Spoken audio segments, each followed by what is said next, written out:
That's one sobering moment for all of us, especially those of us who work on the front lines of fighting against police brutality. These things are not new. When we tell you that police has been killing people, extrajudicially, that was what led to ENDSARS. And now they've done it again. It shows that we shouldn't have let off against these policemen even after ENDSARS. I have been saying it that the police did not change their ways. They only hid their atrocities more from the public. And I've seen, what you saw that day is what happens every day, even here in Abuja. At the SARS, the former SARS, the place they call Abattoir. Anybody that is brought, they shoot the person right away, immediately. They have determined that if you are caught in a certain place, you must be shot. And most people don't survive it, but you don't get to see it, except to see it on camera. In January, I was using my glasses to cover police atrocities, collection of bribery. The former Inspector General of Police, the disgraced Inspector General of Police, took me to court for using my glasses to cover police atrocities. Few months later, a judge ruled that everybody has a right to cover the police whenever they are committing, whether they are committing an atrocity or not. I hate to advertise these glasses, but they are very important for everyone to get. But you may not always be lucky with glasses, so find other means that are hidden to record police atrocities.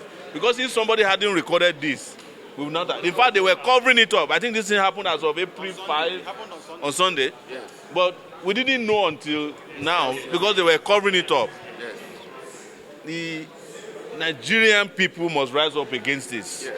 This is an opportunity for us again to have an impartial National Judicial Council to look at police conduct in arresting, harassing, torturing and intimidating people and killing people extrajudicially. This is still happening. We were only lucky to find this out because somebody took a video of it. And I'm sure they didn't know who took the video. Otherwise, they could have killed the person who also took the video. That's how wicked the Nigerian police is. And my position is that both the Commissioner of Police in the state and all the top echelon of the police in Delta State must be relieved of their position immediately. Delta has become a very difficult place recently, a hub for renewed repression, especially with that crazy guy who left the PPRO of Muyiwa Adejobi. Before this thing happened, somebody had reported that Ogunjobi took some people to raid his hotel forcefully. He has been committing a lot of atrocities, and I heard his Commissioner of Police is also a very corrupt person. His friend. They are both friends. This is the time to retire Muyiwa Ogunjobi. I mean, not retire him, dismiss him from the police force. Muyiwa Ogunjobi is the one encouraging this kind of, and these are things they were doing before they got promoted. He was illegally promoted by Egbetokun. Look at what he has been encouraging now in Delta State. But beyond that, there must be a national judicial inquiry about police repression again. If the Nigerian government ignores it, or the top echelon of this country ignores it, they will see an ENDSARS 2.0 coming up soon. You can tell already by the immediate reaction of Nigerians that they hate police brutality. And this informs my position also of saying that police has no business getting involved in civil matters. Every time you see policemen involved in cyber stalking, the abuse, I heard that some guy was also arrested in Kogi State yesterday, brought to Abuja, and been repatriated back to Kogi State on behalf of the Accountant General, who is notorious for jailing people. I have told the new Inspector General of Police, now old, yes, that if he thinks that people are going to overlook all these infractions, I have a bridge to sell to him, and that's the Brooklyn Bridge. He's going to be shocked. This is a challenge to him. I know his tenure has expired, but until they appoint another one, to move immediately, get action to be taken, arresting those policemen and bringing them to Abuja, we know the trick. After a while, you put them back in the system. They'll transfer them. There are several of those policemen who kill people. I met some of them in the cell. I've seen them again on the highway. In fact, the killer policemen are more preferred in carrying out these kind of dirty jobs. And if you see the guy who shot him, he was not in uniform. Most of them who are committing these atrocities are the former SARS people they should have dismissed from the police, who are still in the police force. They are the ones carrying out these extrajudicial killings. They can never change. And they know them, but they are the ones they rely on most to do dirty jobs because they bring in the highest amount of returns for them. So we're just lucky to have seen this, but I'm sure, like, generally we all take a position on how to proceed. Well, I'm glad that Nigerians have come out en masse to say this is unacceptable, and we'll see to it that this is concluded. And before you ask me about MTN, we are still on their case. We only gave them 7 days. 7 days will expire on Monday from our own calendar, but we are aware that some court judgments said they can now return, people can now borrow data, but that's not what we are asking for. We are asking for them to upgrade their services and stop stealing people's data, both at night or daytime, and also your airtime, and to improve the quality of service. So the protest is going to happen. It's going to involve MTN and all the telecom companies, and their supervisory ministry, and the NCC. The NCC is the most useless government agency in this country. They are just, they are some of the highest paid government staff in this country, but they are the most useless. They get a lot of money and they do nothing in return for the Nigerian people. So that's our position on this. That killing represents a very sore point in law enforcement in Nigeria. And it's quite most sad. That killing took us back to the sad Hobbesian age, where might is right and power is right. But in all honesty, that situation is not isolated. That is the policing we now have in Nigeria, where the man in black has decided to go back to the dark Hobbesian age, where they now feel that once you wear that black uniform and you have a gun in your hand, you are more powerful than any other individual in this country. The situation of that young man in that video is worse, or was worse, than that of AG Rafiu Bello versus AG Oyo. And in that case, the man was even on appeal. The trial court convicted him and sentenced him, while the matter was pending at the appellate court. The government of Oyo State hurriedly executed him. And I can remember the words of my lords in the Supreme Court. They came down hard on the Oyo State government for accepting to kill a man whose appeal is still pending and subsisting in court. In this situation, the young man is still presumed innocent under the law. What this means is that, as far as the law is concerned, that man has committed no offense, has done nothing wrong under the law. His right to his life under Chapter 4, Section 33 was full. And for a policeman who is being paid with taxpayers' money, a trigger-happy policeman who is being paid with taxes being paid by that young man, to not terminate extrajudicially the life of a vibrant young man who has explained the circumstances surrounding his presence at that scene, calls for a serious overhaul of Nigerian policing architecture and system generally. The only thing which has brought this to the fore was that there was a video recording of this situation. But I cannot tell you for free, as an activist and as people who interact with these policemen and their victims on a daily basis, it is not the norm in Nigeria. And unless something drastic is done about this, Nigerians will continue to suffer in the hands of persons who they pay and who are meant to be their servants. Beyond the rhetorics of bringing those officers to Abuja to face police disciplinary actions, more fundamental steps must be taken, which will include an overhaul of the policing strategy in Nigeria. The Delta State Police Command, as we know, is a cesspool of corruption.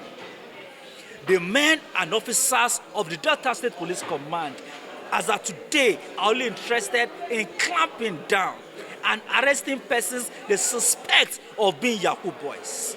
And they extort these young men who complain to us daily. And we've had the need to intervene in such matters. I have situations where they raid hotels and they begin to charge these young men monies to be paid for their liberties. Is that what policing is about in a democracy? For how long will these men in black continue to see the Nigerian people as their enemy or as a means to elevate themselves outside penury? The government must conscientiously act. The police hierarchy must take very drastic steps to further educate their men and officers in black. The Supreme Court has said in several authorities that the Nigerian police force has lost total touch with modern day realities of policing. And they have now positioned themselves as true enemies of the people. So much so that when you see these men on black, you no longer have any regard for them, because this is the lowest ebb they can ever be. We are calling on the police force, the IGP, and every authority in government today that the officers responsible for this dastardly act must be brought to book immediately. And the Nigerian policemen, particularly those who were part of the old SARS, I think there is a need for them to embark on serious re-engineering of the psyche of this men. They are used to seeing so much blood that they no longer value human life. They see themselves as a killer squad that has the right to just take life without regard to the due process of law. Beyond these rhetorics, the families of that young man must also be adequately compensated. A life has been lost. No amount of money is sufficient to bring back the life of that young man. And we cannot place a monetary value on the life of that young man who was caught in his prime. But his family is entitled to justice. Justice in this case will also be regarded as a three-way traffic. The society on whose land the blood of that young man was shed cried for justice. Justice in this case entails that every officer who was involved in that dastardly act must be brought to book. It is an eye for an eye. It is the sword for the sword. Those policemen must suffer the same fates that that young man has suffered. The families of that young man also cries for justice. Justice for them in this instance requires that there must be a closure for the grief they are currently being subjected to by this happy trigger policemen. And that justice entails that beyond ensuring that these officers who committed that crime face the full wrath of the law, that they are also adequately compensated. The laws of the land, which has been desecrated by these trigger happy policemen, equally cries for justice. Justice in this instance includes and involves a holistic remedy, which includes that these officers have their day in court and they are adequately prosecuted by the police. The police force, whom these men also represent, also demands justice in this case. Justice for the police also includes that the police set example with this bad eggs and every other bad egg in their fold and ensure that they purge themselves of this bad egg so that we do not continue to see every policeman as a man that is capable of doing what that terrible police officer has done. Actually, this is an extrajudicial killing because only if a person is in active combat, for example, if a criminal is opening fire to the police can actually return fire and in defense, okay, to suppress such an atrocity or a criminal act. However, this is somebody that is alleged to have committed an offense for whatsoever reason. The person is not armed, the person is even currently on handcuffs, and you decided to end the person's life there. So at this point, you have become the executive arm of government, and I have also become the judicial arm of government. You've exercised the executive powers of the president as enshrined in Section 5 of the Constitution, and you have also exercised the judicial powers as enshrined in Section 6 of the Constitution, and you have on your own decided that he's guilty without any form of trial, without any form of explanation. In fact, from the video, the guy could be heard saying, "Let me take you to the place where something happened. Let me take you." And of course, this is to show how poorly intelligent some of our police officers are. Because if you are really an intelligent officer, you would have actually used that person as a witness or as a pointer to cover up and uncover the syndicate, if there was to be a syndicate. But imagine silencing Somoto on their own, and it comes to bear that what if this is the activities that happen in such a jurisdiction?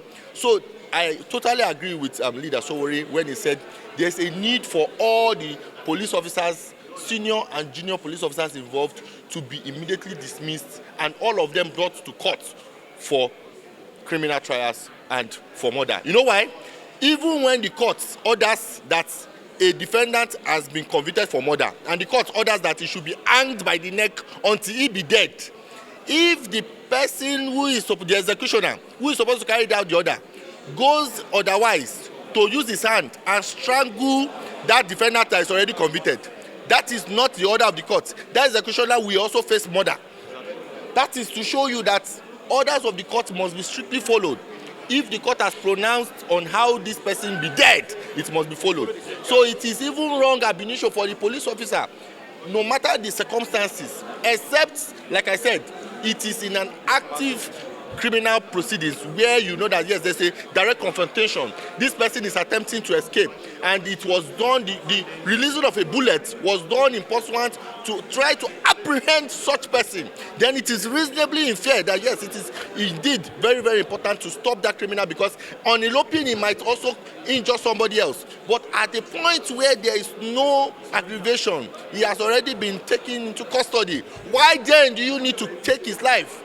So that is what we're looking at, that extrajudicial killing must be frowned against, even though a lot of persons have said that yes, if it was to be in the forest, for example, and you caught some of these bandits or terrorists, you know, that have been killing our soldiers, and instead of taking them into custody, they waste their life. That is a different scenario.